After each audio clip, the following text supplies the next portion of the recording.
Assalamualaikum warahmatullahi wabarakatuh. Kurang lebih 3 bulan pendidikan secara online diterapkan pada masa pandemi virus corona di Indonesia, tidak terkecuali di Provinsi Jambi, terkhusus di Kota Jambi. Bagaimana sebenarnya nasib pendidikan kita saat ini? Bersama saya Melani Kadar di Jambi, langsung dari Dinas Pendidikan Kota Jambi.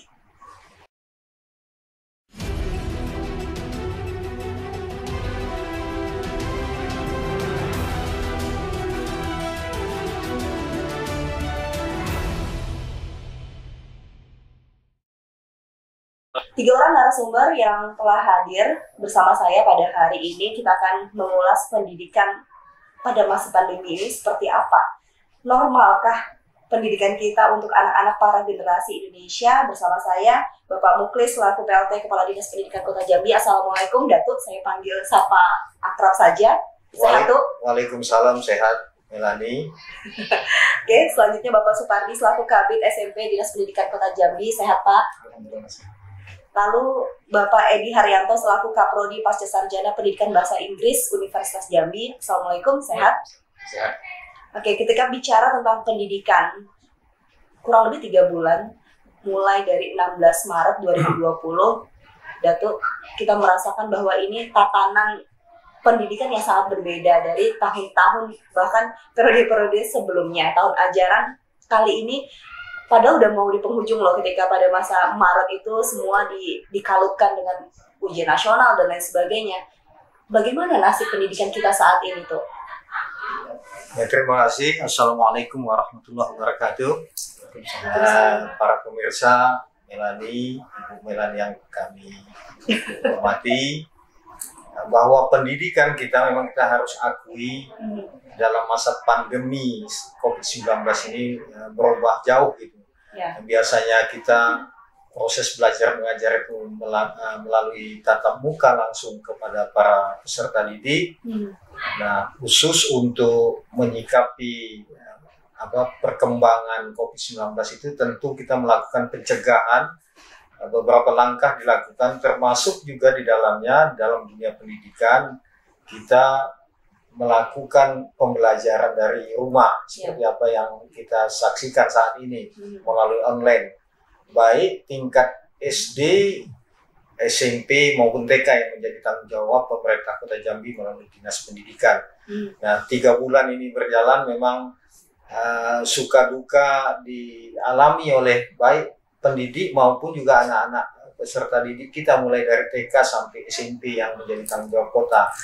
Nah, tapi juga kita dari semuanya itu pendidikan harus dipastikan diterima oleh anak-anak kita untuk peningkatan sumber daya manusia. Ada yang berubah memang, selama ini kita tatap muka bercengkrama sesama mereka, tetapi sekarang mereka di rumah didampingi oleh kedua orang tuanya, keluarganya, mereka juga sudah terbiasa menggunakan alat komunikasi atau Android dan lain-lain, sehingga ini juga punya dampak pada kualitas anak-anak kita mengetahui secara detail tentang penggunaan IT ini ke depan. Jadi kita tidak khawatir lagi dalam perkembangannya IT, anak-anak kita sudah terbiasa menggunakan IT mulai dari TK sampai SMP yang menjadi tanggung jawab kita, apalagi SMA dan perguruan tinggi.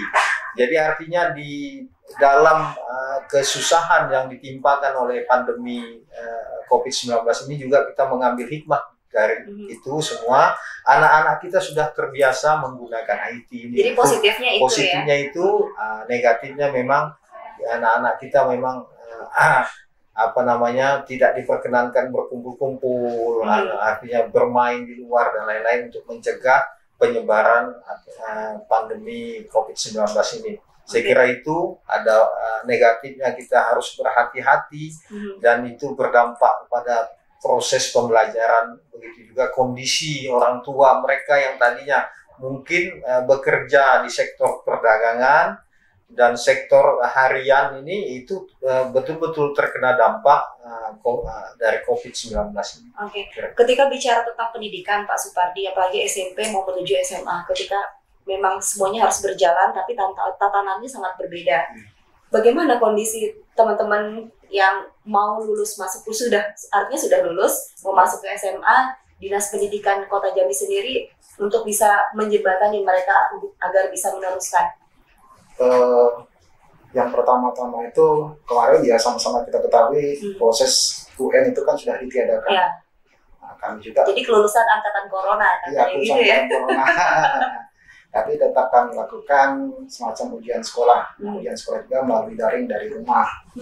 Oke. Ketika bicara itu berarti sudah di sketsa lah untuk bisa tidak ada kerumunan massa. Tapi Pak, tadi sekali lagi, bagaimana sih Dinas Pendidikan juga mensupport mereka, teman-teman yang lulus ini untuk bisa melanjutkan tingkat SMA? Iya, nah karena tidak ada nilai UN tadi, itu kan biasanya kan keluar semacam SKHUN. Nah, untuk tadi nggak ada. Nah, kami buat semacam SKL.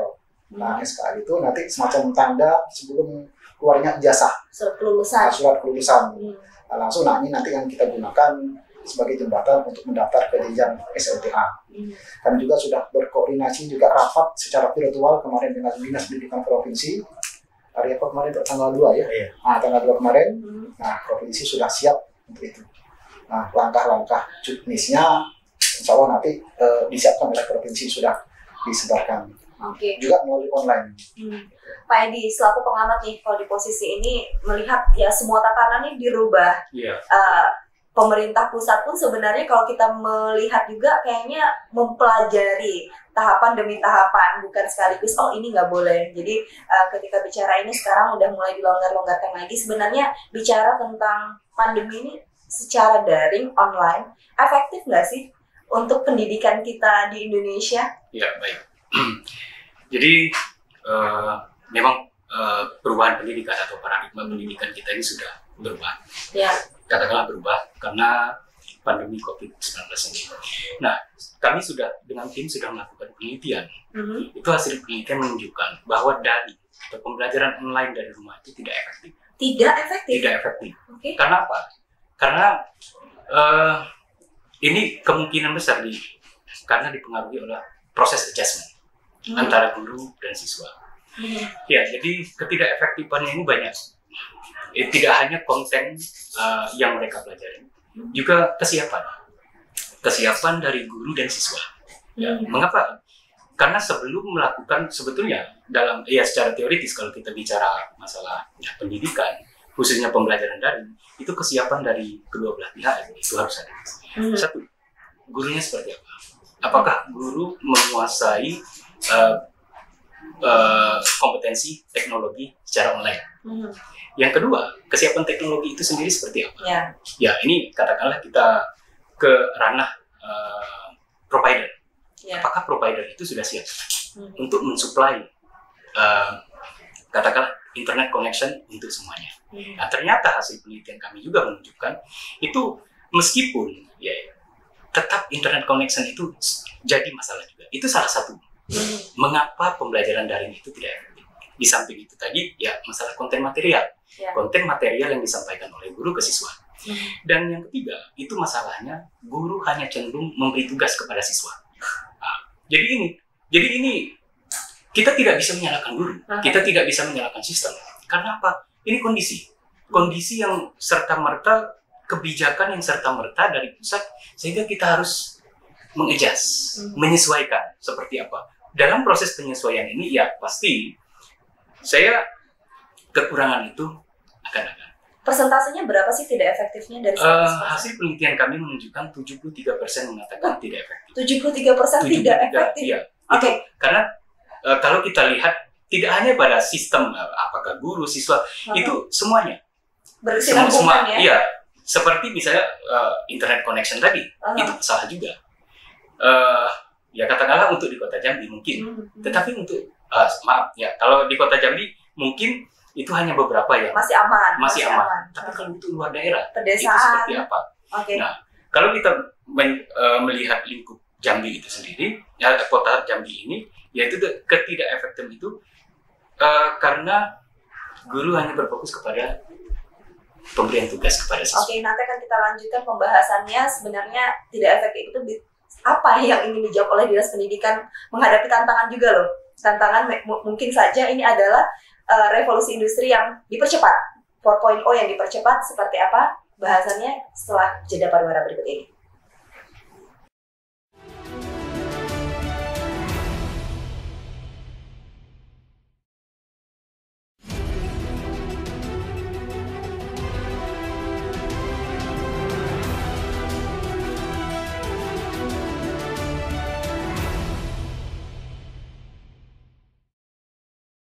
Injami kembali bersama Anda bicara tentang tidak efektifnya pembelajaran daring nih tuh. Kegalauan orang tua pun timbul. Tadi yang dinyatakan Pak Edi ya, kesiapan dari para guru, dosen dan juga siswa kan masih dipertanyakan. Apalagi ini kan ditetapkan pada masa yang langsung nggak ada langsung tahap per tahap gitu loh. Kegalauan juga orang tua, ini udah bayar, masih tetap bayar uang sekolah, tapi pendidikan semuanya kayaknya orang tua yang disuruh ngajarin anak-anaknya. Gimana sih Dinas Pendidikan Kota Jambi menjawab tuh? Ya, terima kasih. Jadi memang pada saat awal-awal diberlakukannya sekolah daring melalui online dari rumah ini, memang siapapun termasuk kita sebagai orang tua memang terkaget-kaget kan. Kita tidak biasa proses pembelajaran itu dilakukan secara tatap muka. Ya. Nah, karena pandemi ini maka semuanya melalui online. Jadi kekagetan itu, kegalauan itu diterima oleh seluruh orang tua pada waktu itu. Nah, pertama memang betul apa yang disampaikan Pak Edi tentang kesiapan pendidik atau para guru kita, apakah mereka menguasai IT tentang pembelajaran melalui online ini. Yang kedua, memang anak-anak didik kita sudah terbiasa menggunakan IT atau online ini untuk menerima pembelajaran melalui online itu. Begitu juga termasuk kedua orang tua dan keluarga mereka, memang semuanya harus dibiasakan. Jadi pada tahap awal memang kami akui apa yang dilakukan penelitian oleh pihak Unjam melalui Pak Edi tadi, memang kita akui memang terkaget-kaget itu memang kurang efektif. Tapi memang kita mengacu kepada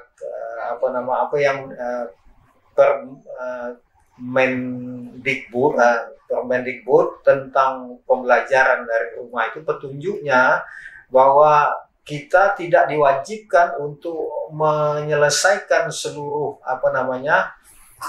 kurikulum yang ada. Jadi kita tidak dipaksakan untuk menyelesaikan kurikulum, tetapi juga pembelajaran dari rumah itu termasuk juga tentang kepribadian dan lain-lain gitu.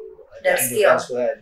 Di samping juga ilmu pengetahuan yang harus anak-anak kita terima. Nah, itu tahap pertama, 1 bulan pertama memang apa yang disampaikan Pak Edi. Terus sejalannya waktu memang ini berubah Bapak Ibu sekalian, bahwa orang tua sudah terbiasa, anak didik kita sudah terbiasa, para guru juga memberikan pelajaran juga sudah kami arahkan kepada hal-hal yang tidak memberatkan betul anak-anak kita sesuai dengan Kemendikbud tadi. Nah, kami juga di Dinas Pendidikan Kota Jambi sebagaimana perintah atau instruksi Bapak Wali Kota agar mengumpulkan seluruh stakeholder pendidikan sekolah-sekolah swasta maupun negeri untuk diberikan penjelasan tentang pembelajaran dari rumah ini. Juga kami minta kesediaan para sekolah-sekolah swasta untuk bersama-sama kita memikirkan peserta didik kita dan orang tua hingga mengurangi pembiayaan pendidikan yang diterima mereka, karena juga para guru kan tidak langsung mengajar dari rumah walaupun mereka menggunakan data membayar kuota, tetapi kuota juga bisa dibeli melalui dana BOS sesuai dengan Kemendikbud nomor 19 dan 20 yang 20 berarti banyak kelonggaran juga ya. Diperkenankan menggunakan dana BOS membeli kuota itu untuk para guru. Oke, tuh tapi pertanyaannya ketika dinyatakan bahwa guru maupun dosen dan juga peserta didik masih belum siap. Nah, untuk tenaga pendidik sendiri ada nggak sih evaluasinya dari bulan ke bulan untuk menerapkan pembelajaran? Ya, kita setiap bulan kita evaluasi, kita awasi oleh tenaga pengawas kita. Kita ada di sini kan tenaga pengawas kita sebanyak hampir 30-40 orang tenaga pengawas kita, mulai dari TK, SD, dan SMP. Mereka itu dievaluasi ya? Mereka tiap hari berkeliling, berkeliling sesuai dengan wilayah binaan mereka. Mereka nanti setiap minggu mengadakan rapat, saya hadir dengan kepala bidang SMP, kepala bidang SD, dan kepala bidang PAUD ini menanyakan langsung bagaimana proses pembelajaran para guru dengan murid. Jadi mereka harus melaporkan setiap hari kepada kita. Jadi kita juga minta mereka, memang ada belakangan komplain pada bulan pertama itu dicocoli namanya pertanyaan segala macam pembelajaran itu. Nah, setelah sebulan itu kami melakukan evaluasi dan kami minta para guru untuk memberikan pembelajaran yang agak longgar. Mereka anak-anak didik kita berikan ke lapangan di rumah supaya bisa mengembangkan potensi dirinya, menyesuaikan kondisi dan lain-lain. Berarti ini udah terbiasa ya? Sudah terbiasa. 3 bulan ini saya kira berbeda jauh pada tahap awal itu dengan sekarang. Oke. Pak Edi melihat hal itu, kalau bisa dinyatakan kita kan udah terbiasa, tapi kan terbiasanya dipaksakan karena kondisi ya tidak mengharuskan, dan sampai saat ini pun kita nggak tahu sampai kapan pembelajaran ini masih dilakukan secara daring, dan ini pun belum ada yang menyatakan bahwa ini sampai rampungnya COVID-19 sampai kapan gitu loh Pak Edi. Melihat nasib yang diterima oleh para generasi kita, sebenarnya para peneliti pun melihat apa yang harus menjadi fokus utama oleh pemerintah. Oke, jadi kami juga mengambil responden pada siswa dan guru. Nah, sisi positif dari pembelajaran daring ini adalah independent learning. Jadi yang dimaksudkan freedom, saya tidak mengatakan merdeka belajar seperti konsep itu, tetapi mereka mempunyai mereka mempunyai keinginan, motivasi secara individual, termotivasi untuk belajar secara independen. Apa yang diberikan guru misalnya? Ya, memang betul Pak. Bulan-bulan pertama itu sepertinya kita memaksakan diri dan sangat sulit sekali. Setelah 3 bulan, proses adjustment itu pasti berubah. Nah, jadi hasil penelitian kami juga menunjukkan bahwa pada bulan pertama itu memang itu tadi semua siswa dicocoli dengan tugas. Bulan kedua dan memasuki bulan ketiga itu ada perubahan. Karena apa? Karena itu tadi ada sistem pengawasan yang dilakukan oleh dinas. Dan ada kebijakan yang dilonggarkan pula. Iya, ada kebijakan yang dilonggarkan. Karena apa? Kalau kita tidak bersinergi seperti ini, saya yakin generasi kita ini, apalagi kita katakan generasi COVID saat sekarang ini, mereka akan, dalam tanda kutip saya katakan, akan tertinggal dari generasi yang sebelumnya. Yang sebetulnya tatanan masyarakat kita itu lebih lebih tertata mereka belajar itu apabila kita melakukan pembelajaran secara face to face atau offline. Saya yakin, kalau memang COVID ini masih dalam tanda tanya ya, katakanlah mungkin sampai, kita nggak tahu apakah sampai Desember dan lain sebagainya, saya yakin proses adjustment para siswa-siswa kita itu akan lebih mantap. Karena apa? Kita sendiri terkadang meminta kepada anak-anak kita itu ini gadget. Mereka dengan sendirinya bisa berselancar. Mereka dengan sendirinya bisa, ya katakanlah meskipun mereka tidak mengenal bahasa-bahasa yang ada di situ, tetapi logika mereka akan berjalan di situ. Nah, ini yang sisi positif. Sisi positif bagaimana mereka dapat mengadjust diri mereka secara langsung dengan teknologi. Nah, sekarang ini permasalahannya, kami juga sudah menanyakan kepada guru-guru, kira-kira materi apa yang bisa guru-guru minta kepada pembuat kebijakan ini sehingga guru-guru itu dapat lebih inovatif dan kreatif dalam jadi beda ya kurikulumnya yang tadi mungkin ada sebelumnya, ada tatanan normal sebelumnya. Kalau normal kita mengikuti kurikulum di sekolah yang ada. Sekarang ini kan sudah berubah, tapi kita harus mengantisipasi keinginan mereka itu terhadap pembelajaran daring ini seperti apa, kebutuhan mereka itu seperti apa. Ternyata kebutuhan mereka itu adalah bagaimana mengembangkan kurikulum desain pembelajaran yang sifatnya daring. Nah ini yang mereka butuhkan. Berarti sampai sekarang pun Mendikbud belum ada menyerahkan itu ya, Datuk ya? Belum ada menyerahkan perubahan tatanan pembelajaran pula, Pak Supardi? Belum ada. Oke, nanti akan kita bahas pula mengenai hal ini. Sebenarnya banyak keluhan-keluhan yang disampaikan oleh orang tua terkait pembelajaran daring, tapi apa yang bisa dijawab oleh pemerintah agar ini bisa berjalan dengan baik. Setelah jeda pariwara berikut ini.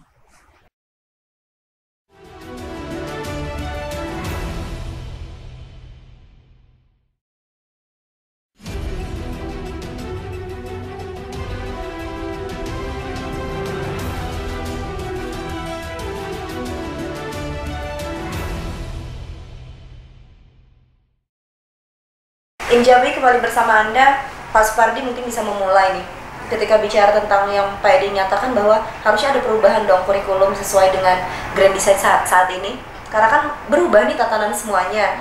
Ada nggak sih disampaikan oleh dinas pendidikan masing-masing wilayah di Indonesia juga terkait hal ini, karena tidak sedikit juga pastinya keluhan para guru yang belum bisa menyesuaikan. Ini kalau bicara kota Jambi mungkin ya masih melek lah, tapi kita bicara pedesaan loh, hingga pedesaan itu kan kegalauannya pasti luar biasa. Kita jangan sampai nanti masa pandemi ini menyebabkan bahwa ini adalah masa liburan bagi tenaga pendidik dan juga para siswa. Gimana Pak? Ya secara keseluruhan ya kita ambil nilai positifnya dari COVID ini. Kalau kemarin pas hari pendidikan itu belajar dari COVID, ya jadi ada sisi negatif positif, termasuklah kurikulum. Ini kurikulum yang seperti kurikulum yang dipaksakan, mau tidak mau, suka tidak suka, ya guru-guru harus berinovasi. Awal tadi disampaikan oleh Pak Edi, wah itu luar biasa, susah sekali. Masing-masing guru menyiapkan tugas. Kalau sehari satu guru satu tugas, kalau 4 guru 4 tugas, waduh, yang kerja bukan anaknya lagi, orang tuanya. emak yang susah. Kelenger juga ya. Nah, sudah kita evaluasi berjalan dengan waktu, ya alhamdulillah sudah mulai kendor. Mereka sudah mulai terbiasa. Kemarin waktu awal-awal itu mereka tidak terbiasa juga guru-guru dengan Zoom meeting tadi, webinar. Sekarang kalau tidak, oh besok kita Vicon, oh sudah siap itu. Nah itulah belajar dari COVID. Jadi nanti kurikulum menyesuaikan sendiri dia nanti. Tapi kalau dari untuk Mendikbud sendiri ada nggak sih sinkronisasi terkait kondisi ini, tatanan ini? Yang dari kementerian belum ada sampai sekarang, cuma kami tetap melakukan koordinasi dengan kementerian. Kami tergabung dalam Provinsi Jambi dan Kalimantan Utara. Jadi semua proses pembelajaran seperti disampaikan Pak Datuk tadi, guru-guru melaporkan ke pengawas pembinaan masing-masing. Nah nanti sebagian tidak mungkin kami upload, kami laporkan, nanti penuh itu. Jadi yang kira-kira materinya agak bagus sedikit ya, yang agak beda dengan yang lain, nah itu kita upload kita laporkan ke kementerian yang tergabung dari Provinsi Jambi dan Kalimantan Utara. Dari 100% kurikulum yang ada, berapa persen sih yang sekarang menyesuaikan harus dikejar loh itu semua? Kementerian tidak mengharuskan berapa persen. Oh, berarti nggak ditargetin? Nggak ditargetkan. Yang penting yang kita penyesuaian gitu. Oh, penyesuaian. Ya, penyesuaian. Bahkan ya yang indikator kelulusan yang UN, kalau UN aja dihapuskan, kan itu. Oke. Ya, bahkan penilaian itu disesuaikan juga dengan portofolio. Tidak harus nilai baku, enggak. Oke, Pak Edi melihat hal itu semua, Pak. Sebenarnya kegalauan yang dirasakan oleh para orang tua, jadi rating dan juga tolak ukur keberhasilan siswa ini seperti apa kan? Sekarang masih sulit nih, ujian nasional aja udah ditiadakan pada masa ini. Jadi tolak ukurnya sebenarnya berhasil nggak sih nanti pendidikan kita di Indonesia ini? Kalau kita mau mengatakan berhasil atau tidaknya itu masih sulit kita akan mengatakan. Ya, contoh saja UN itu kan memang dihapuskan. Iya. Ya. Kita tidak, ya memang kita tidak mengatakan bahwa generasi yang tidak mengikuti UN ini adalah generasi yang katakanlah mungkin tidak pintar. Tidak. Karena apa? Kementerian sendiri itu mensyaratkan untuk melihat, ya kalau kita hubungkan dengan PPDB untuk jalur prestasi, itu kan semester 1 sampai semester 5 yang dilihat. Nah, jadi guru atau sekolah itu mempunyai indikator. Nah, mereka punya indikator seperti kata Pak, itu ada portofolionya seperti apa, tugas-tugas hariannya bagaimana, itu kan semuanya dipertimbangkan. Memang kalau kita bicara UN memang sekarang ini bukan harga mati lagi, tapi proses. Kita lihat proses ke belakang seperti apa. Nah, makanya penilaian itu ya itu yang disampaikan betul. Kata ada portofolionya, ada tugas hariannya, ada dan lain sebagainya. Berarti kita harapin memang aman-aman saja ya. Jadi tolak ukur dari keberhasilan pendidikan ini bukan hanya ya nilainya 100 dan sebagainya, bukan itu lagi ya. Tidak. Kita tidak bisa melihat nilai sebagai tolak ukur bahwa dia berkualitas atau tidak. Oke, Datuk, kalau misalnya bicara tentang kondisi saat ini, meskipun Jambi bukan menjadi daerah new normal, tatanan new normal bukan seperti itu, karena kondisinya adalah new normal diterapkan pada beberapa daerah yang sudah ditetapkan oleh pemerintah pusat. Tapi Kota Jambi juga diinstruksikan oleh wali kota melakukan relaksasi. Jadi semuanya peringanan. Pendidikan masuk nggak sih tuh dalam hal itu? Jadi terima kasih bahwa memang Pak Wali Kota mengeluarkan perwal tentang relaksasi ekonomi, sosial dan kemasyarakatan.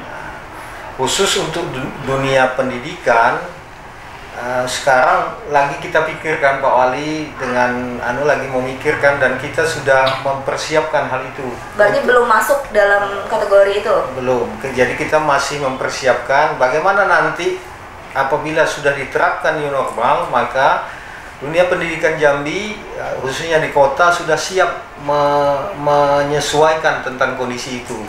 Kami sudah melakukan beberapa kali rapat-rapat dengan para kepala sekolah, baik negeri maupun swasta dari berbagai tingkatan, mulai dari SD sampai SMP, maka semuanya sudah pada siap untuk melakukan relaksasi bidang pendidikan. Relaksasi contohnya? Contohnya, bagaimana nanti anak bisa masuk sekolah tapi dengan pembatasan.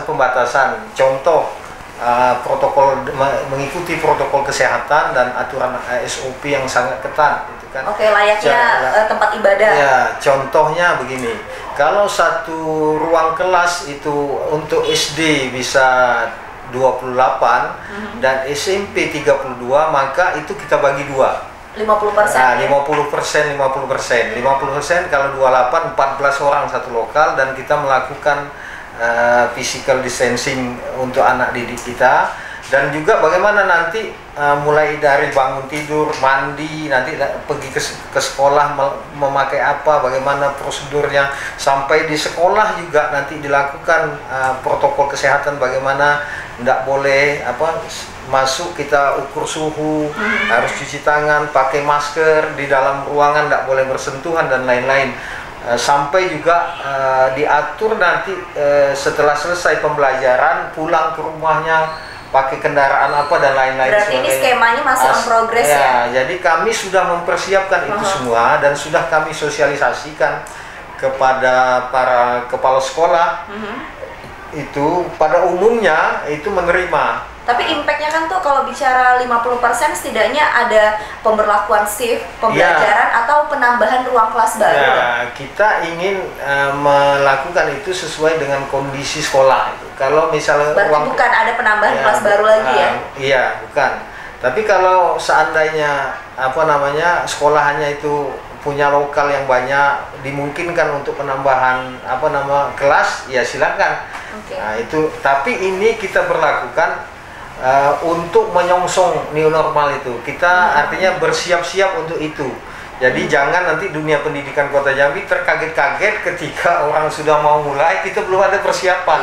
Nah, sekarang mulai hari ini kami minta seluruh majelis guru dan kepala sekolah dan majelis guru dan kawan-kawan seluruh pegawai di sekolah untuk masuk dulu, kepala sekolah, para guru, office boy dan lain-lain, untuk membersihkan sekolah, Pak, mempersiapkan ini. Jadi mereka harus seperti kita juga kerja, tapi dengan protokol kesehatan. Tapi itu pertanyaannya tuh, ketika relaksasi yang diinstruksikan oleh wali kota menyangkut dari ekonomi, sosial dan kemasyarakatan, tapi kan pendidikan juga belum. Oke, ini masih dalam tahapan. Kami masih mempersiapkan itu. Oke. Tapi bicara tentang pendidikan kan udah masuk ke dalam ekonomi juga nih, karena bisnis pendidikan kan banyak, ya, kayak les dan lain sebagainya. Tapi khusus untuk dunia pendidikan itu belum kita berlakukan. Berarti jadi ini kita mempersiapkan ini nanti setelah kita minta supaya dinas kesehatan dengan kewenangan mereka memeriksa ini sarana prasarana pendidikan ini bisa tidak dibuka dunia pendidikan ini. Juga kita sambil menunggu petunjuk lebih tinggi lagi, yakni dari Menteri Pendidikan. Tapi tadi diyakinkan, tegaskan kalau misalnya bisnis usaha di bidang pendidikan seperti les dan lain sebagainya itu belum masuk pemikiran. Belum boleh ya. Karena itu termasuk dalam dunia pendidikan itu. Oke. Nah, jadi kita memang persiapan kita jalan. Kalau di instruksi baik dari pusat maupun juga dari pimpinan daerah kita siap. Oke, nanti akan kita lanjutkan karena kita akan bahas juga mengenai PPDB, karena PPDB saat ini juga walaupun masih ada sistem yang masih mengikuti kemarin-kemarin, tapi ada juga perubahan. Setelah jeda pariwara berikut ini.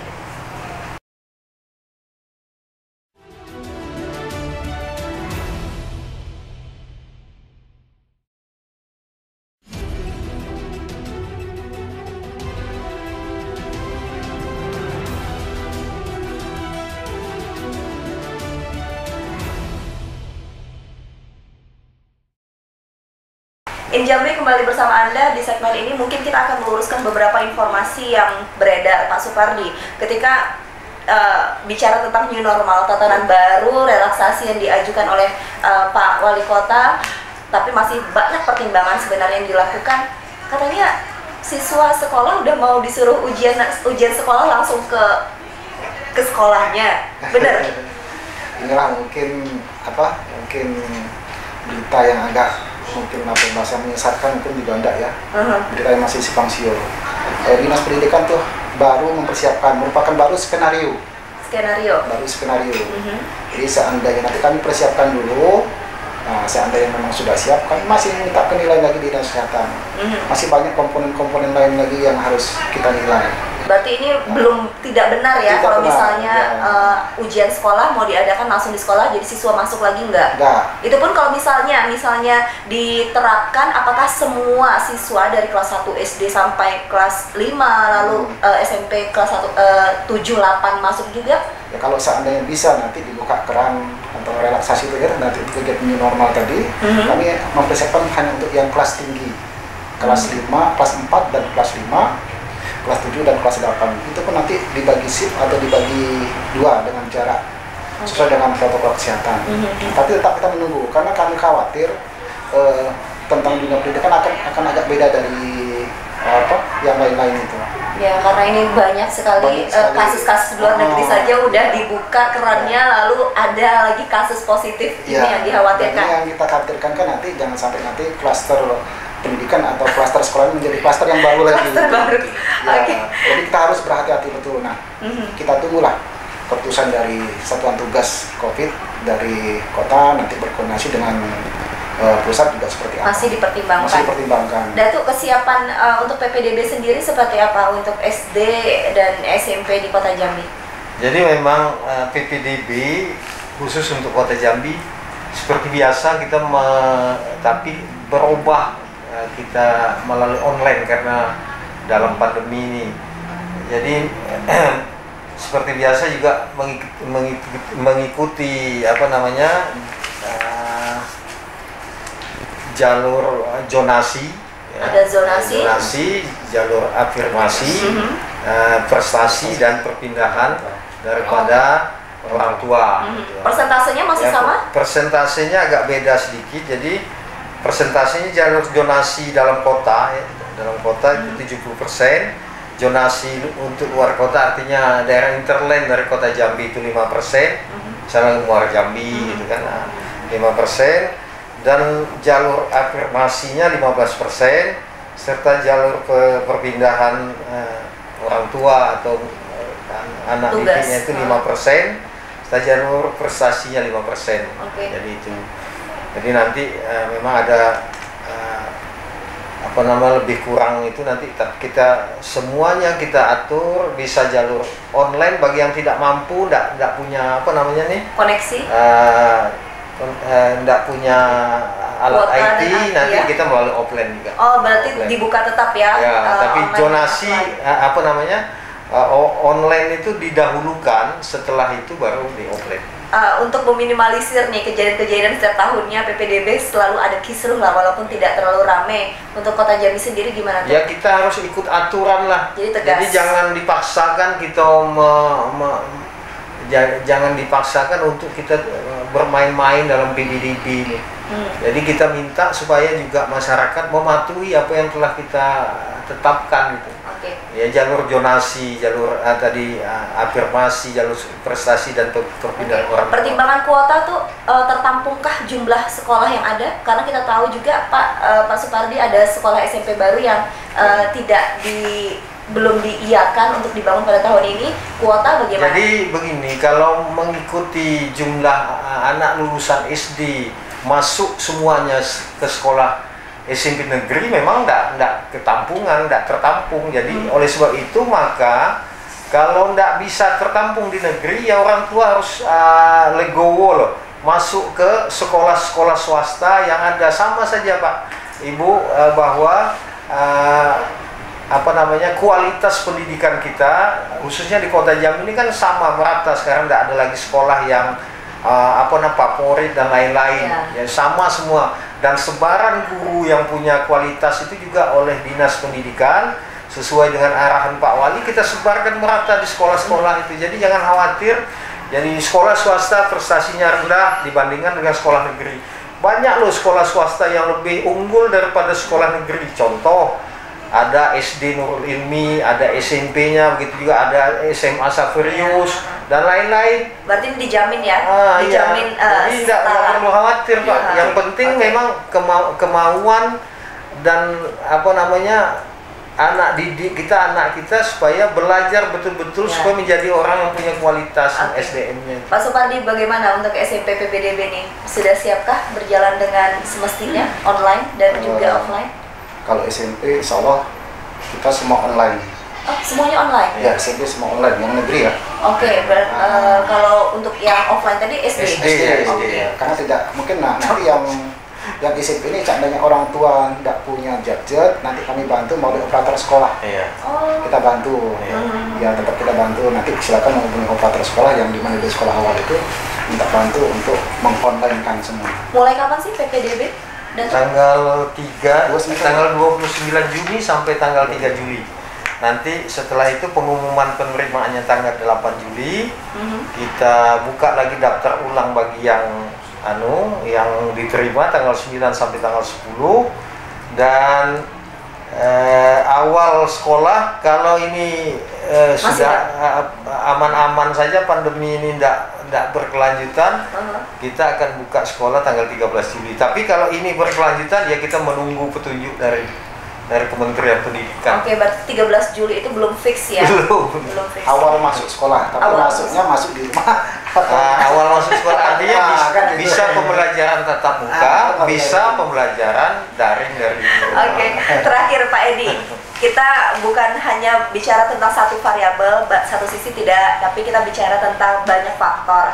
Ketika pandemi ini menggerus ekonomi, banyak masyarakat, nggak sedikit orang yang susah karena kondisi ini, bakal nggak sih juga menurunkan minat siswa maupun orang tua untuk menyekolahkan anaknya?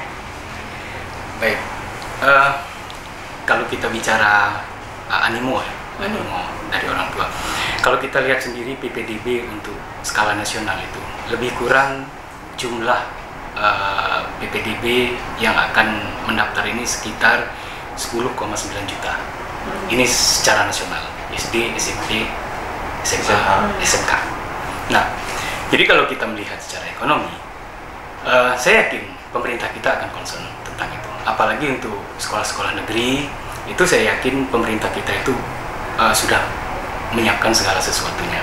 Karena untuk mengantisipasi tidak animo masyarakat untuk mendaftar ke sekolah itu rendah. Nah, makanya saya berkeyakinan pemerintah kita itu tetap mempunyai komitmen untuk membantu para orang tua dalam saya katakan dalam tanda kutip yang mungkin agak kurang mampu. Yang terdampak. Iya, yang terdampak karena ekonomi, apakah dia kena PHK dan lain sebagainya. Itu saya yakin pemerintah kita sudah menyiapkan itu. Oke, jadi kita yakini ya, ini tetap animonya tetap kuat saja untuk bisa mengenyam pendidikan. Iya, dan satu lagi yang menjadi pertimbangan,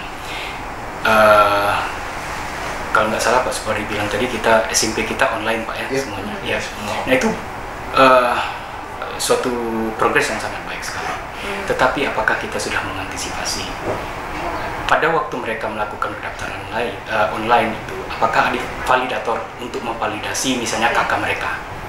Kan meskipun tidak ada terkadang ya ada hal-hal yang memang persentasenya sangat kecil, kadang memalsukan kakak dan lain sebagainya. Apakah kita sekolah sudah mengkoordinasikan misalnya kakak itu dengan kantor catatan sipil? Iya. Ini untuk sistem, data sistem yang misal katakanlah saya misalnya mau mendaftarkan anak saya, terus saya menggunakan kakak saya. Ternyata kakak saya itu di dalam sistem yang ada itu tidak terverifikasi. Nah ini yang harus disiasati juga, dan kita harus antisipasi. Dengan demikian kalau seandainya kita sudah ada sinergitas dengan kantor-kantor yang lain, misalnya untuk catatan sipilnya, terus bagaimana data NISN siswa kita ke pusat itu apakah ada dan terkoneksi, itu tidak akan terjadi kecurangan. Oke, baik.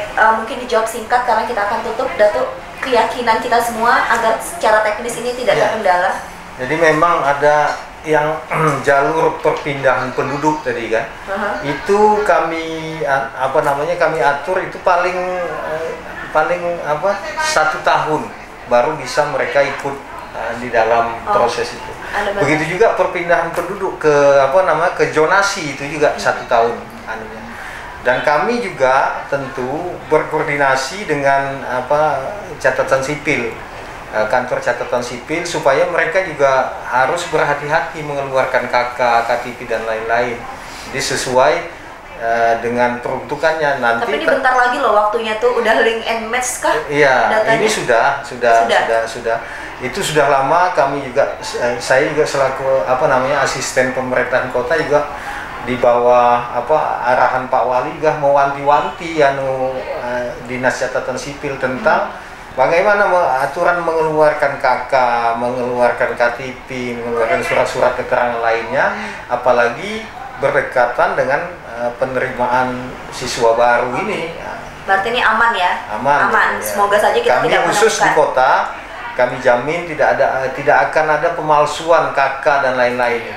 Oke, kita berdoa saja dan sangat berharap bahwa PPDB maupun juga proses pendidikan di masa pandemi ini bisa berjalan dengan baik. Terima kasih waktunya Pak Edi, Datuk, dan juga Pak Supardi. Kita berharap bahwa pendidikan ini memang benar-benar membuat para generasi kita berkualitas, bukan karena terpaksa dengan kondisi belajar di masa pandemi. Akhir kata saya Melani Kadar undur diri dan sampai jumpa. Assalamualaikum warahmatullahi wabarakatuh.